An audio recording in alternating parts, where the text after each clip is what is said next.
Hello, and welcome to Thrive Online. My name is Jennifer Dixon, and I'm with Thrive Yoga and Wellness, located in Chattanooga, Tennessee.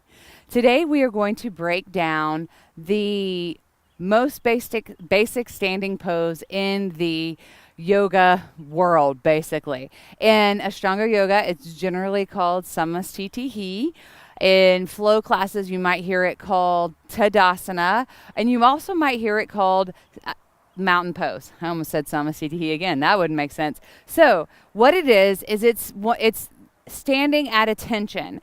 A lot of times, the reason why this is important to break down is a lot of times in classes, I'll see people doing various forms of this pose, and all of them could lead to pain because they're not engaging the right muscles. So what we're going to work on today is really feeling what it feels like to stand up straight without locking your joints. I'm going to give you a profile view, and then I'll give you a straight on view. So a lot of times what people do is they lock their knees, stick their tushies out, and then if they're told to bring their shoulders back, they end up in almost like a back bending position.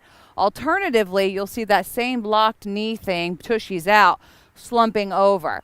Both of these can lead to pain in the low back. It actually can make it a little bit harder to breathe, and overall, it doesn't make you feel good. And then let's also look at our neck. When our slouching over, our head has to look up like this. So that's really creaky in the neck, right? And then when you do this number to try to make up for the fact that you're slouching, it kind of pronounces that cervical curve even more. So we've got too much curve in the lumbar, our knees are locked out, and then in order to look up, we've got our head all being cockamamie, right? That's not great. Long term, that can lead to pain in the low back, that can lead to pain in your neck. It's just not great. So a really great practice that you can do is just practice learning how to stand without locking out your knees and really feeling the ground with your feet. So typically it's taught with toes together, heels apart. Now, if anatomy doesn't make that happen for you, you can certainly create some space here. The one thing I will tell you is when my feet are about hips width distance apart, I do tend to sway my back out a little bit more. That's that booty out action. So if you have your feet apart about hips width distance, be sure you really soften your knees. So we're going to work those toes together, heels apart. And then the key here is to soften your knees, especially if you tend to lock out like this. Soften your knees. It's going to feel probably like you're bending your knees a lot. That's what softening means. It's a slight bend. What happens when you soften your knees is you force these quadriceps to engage. And that's a big muscle. You want that big muscle, these quads and these glutes. You want them to support you, not the joints. The joints weren't made for that, right? So use those muscles, slight bend in the knee, and then that bend helps you to tuck that tailbone down. That little tushy needs to go down.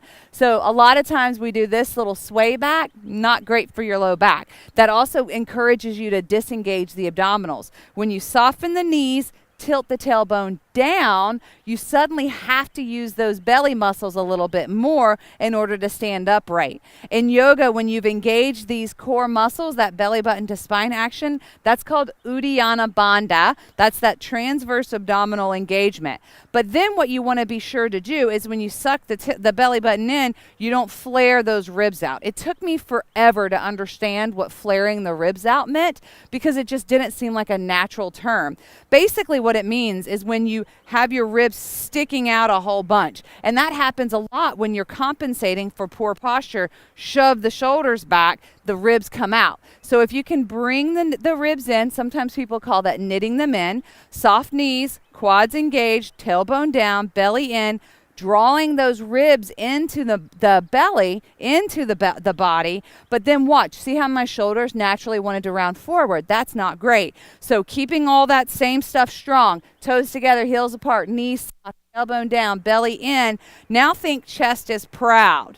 Now, when you do that, automatically what's going to want to happen if you have some sway back is that booty's going to want to go out. So force the belly to do a little bit more work to hold that chest up and proud. So pretend you have a piece of string right here on the top of your chest pulling you up. And when you do that, you're going to feel your belly muscles working a whole bunch. Now, how much your knees are bent, it really depends on anatomy. But if you tend to lock them out, I suggest bending them a whole bunch at first until you get the feel of the necessary abdominal engagement that you need to be able to stand up straight.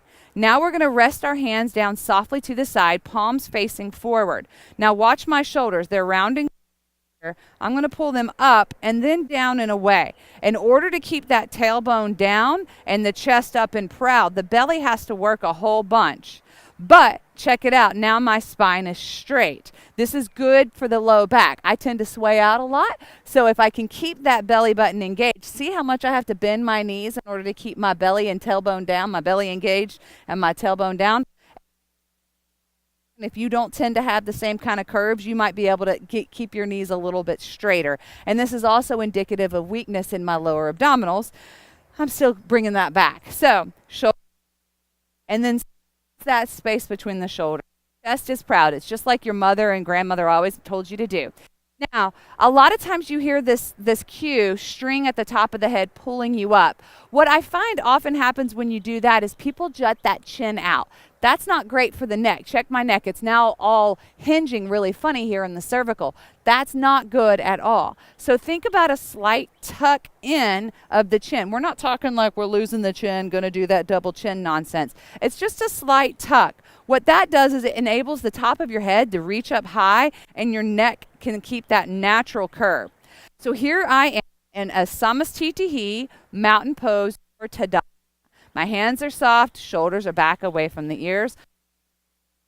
Top of my head is up, and then my feet, they're active. Those are reaching up, soft, while the quads are engaged and the glutes are engaged.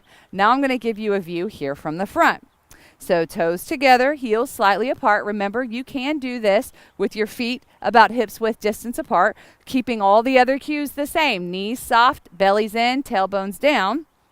Here, toes together, heels apart, knees soft, belly in, hips, they're pointing forward. If we had headlights, they're both pointing forward.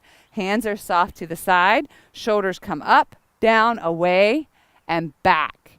Now we're standing proud. That chin is slightly tucked. These abdominal muscles are working hard. The top of the head is reaching up high, just like the chest is reaching proud. That's your mountain pose. Thank you so much for joining me today. I hope I was able to shed a little bit of light on a very, very, very fundamental pose that you're going to find in a lot of vinyasa style classes. Those movement-based yoga classes.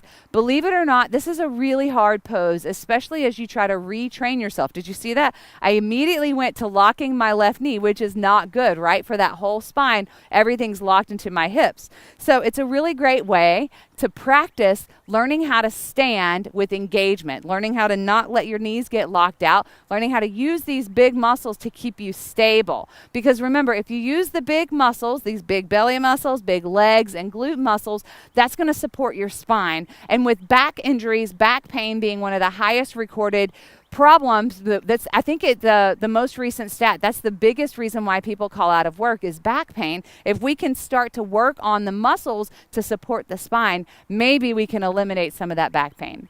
Thank you so much for joining me today. I hope you learned something new, and I can't wait to see you on the mat again soon. Take care. Bye-bye.